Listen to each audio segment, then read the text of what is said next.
వేదాంతద్వయతత్వజ్ఞం మంత్రమంత్రార్థదం గురుం శ్రీమన్నారాయణాచార్యమద్గురుం సముపాస్మహే.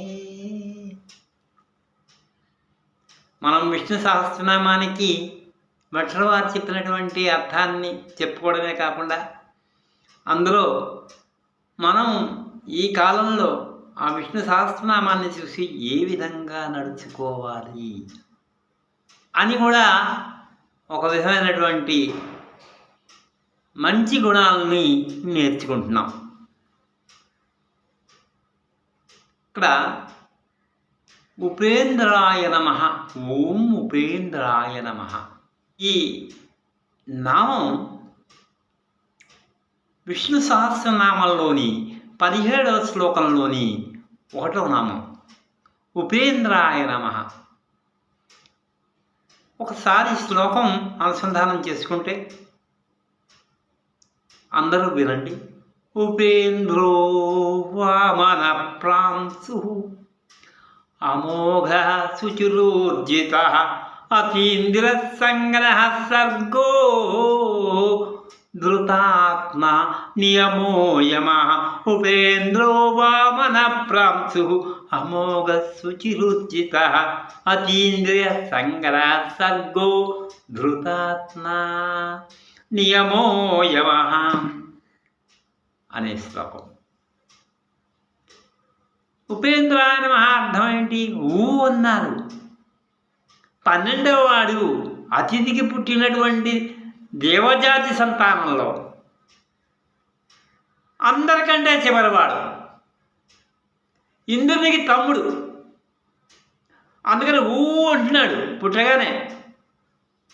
అందుకని ఉపేంద్ర అన్నారు. ఉపేంద్ర అంటే ఉపేంద్ర, ఇంద్రుడికి తమ్ముడు. అదేంటండి ఇంద్రుడికి తమ్ముడు, ఆయనకి పేరు లేదా, ఆయనే గొప్పవాడు కదా అంటారేమో. ఆయనకి అలా ఇష్టం ఉండదు. నేను బలరాముడి యొక్క తమ్ముణ్ణి అంటారు. అలాగే వాసుదేవుని యొక్క కుమారుణ్ణి అంటారు. ఆయన వసుదేవ, దేవకి వసుదేవుల కుమారుడు. అలాగే దశరథ పుత్రుణ్ణి అంటారు. అలాగా మనమందరం ఏం చేస్తాం? లక్ష్మీపతి అంటాం. అలాగే ఇక్కడ ఉపేంద్ర అన్నారు. 12వ అట్ట. ఈయన గుణముల్ని బట్టి గొప్పవాడు అంటున్నారు.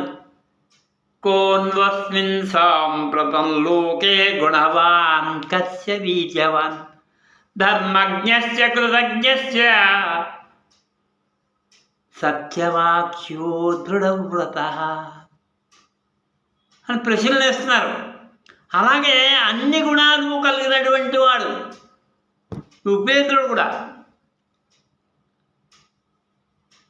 ఇక్కడ తమ్ముడైనప్పటికీ అక్కడ తన యొక్క ప్రభావాన్ని పోగొట్టుకోకుండా అందరికీ కూడా హితం చేసినటువంటి వారు అంటారు భట్టర్ వారు. అందరికీ హితం చేసేట.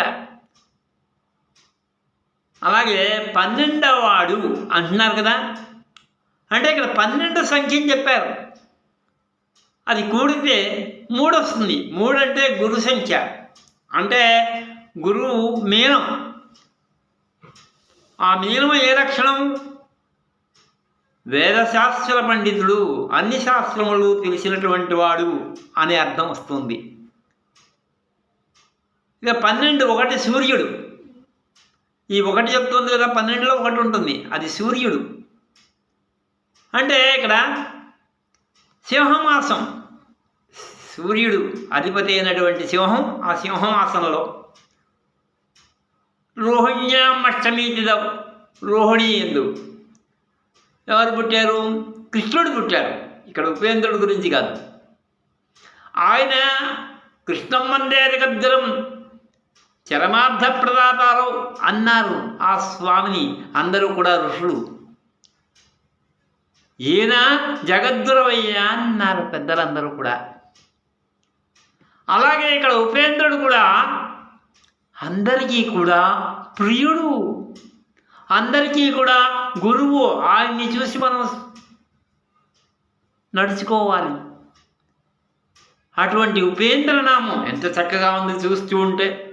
ఒక చిన్న పిల్లవాడిని చూస్తున్నట్టుంది, ఒక పిల్లవాడిని చూస్తున్నట్టుంది, ఒక మహామహుడైనటువంటి ఆ పరమాత్మని చూస్తున్నట్టుంది.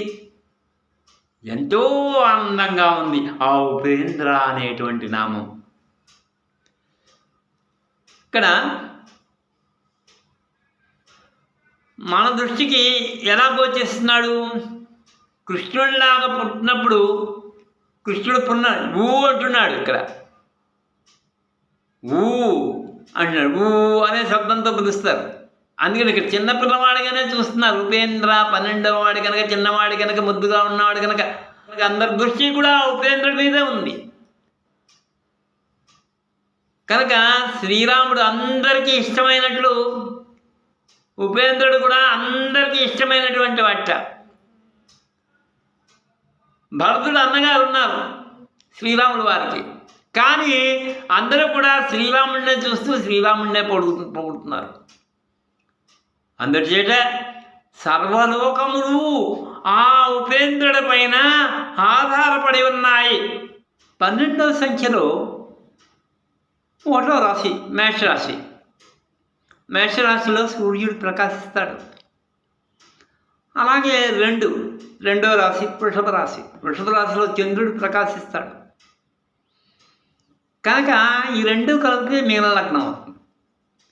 మీనం అంటే వేదం, వేదాన్ని తెలియజేసేది. అంటే ఇక్కడ ఎద్దు, గుర్రము, గరుత్మంతుడు, ఏనుగు.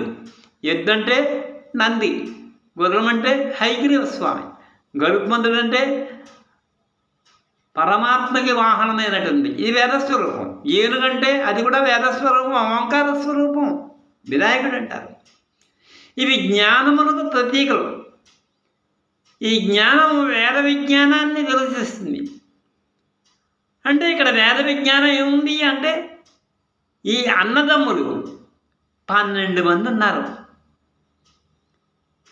ఈ అన్నదమ్ములు ఎలా నడుచుకోవాలో అనేక పురాణాలలో మనకి తెలియజేస్తున్నారు. ఎలా నడుచుకోవాలి అంటే ప్రస్తుతం 12 మంది అన్నదమ్ములు, సోదరులు అందరూ ఉంటారు. కొంతమందికి తక్కువ జీతం ఉంటుంది, కొంతమందికి ఎక్కువ జీతం ఉంటుంది, కొంతమంది సమర్థులు ఉంటారు, కొంతమంది అసమర్థులు ఉంటారు. కానీ వీళ్ళందరూ కూడా పైవారందరికీ కూడా హితం చేసేటువంటి వాట, అందరికీ కూడా మంచి చెప్పేటువంటి వాడు ఈయన. అంటే ఇప్పుడు మనం ఎట్లా ఉండాలి అంటే మనం పెళ్ళిళ్ళలో, శుభకార్యాల్లో అందరూ కలిసికట్టుగా, అందరికీ ఒకరు తోడుగా, అందరి విజ్ఞానాన్ని అక్కడ కలబోసేటట్టుగా ఆ పనులన్నీ చేసి వాటిని శుభవంతం చెయ్యాలి. అంటే అన్నదమ్ములు సఖ్యంగా ఉండాలి అన్నారు. ఇంకా బాలుడు 12వ వాడు, చిన్నపిల్లవాడు ఏం చెప్తే వినాలి.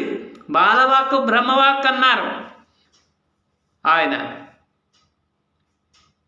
ఈ విధంగా ఏంటంటున్నారంటే మన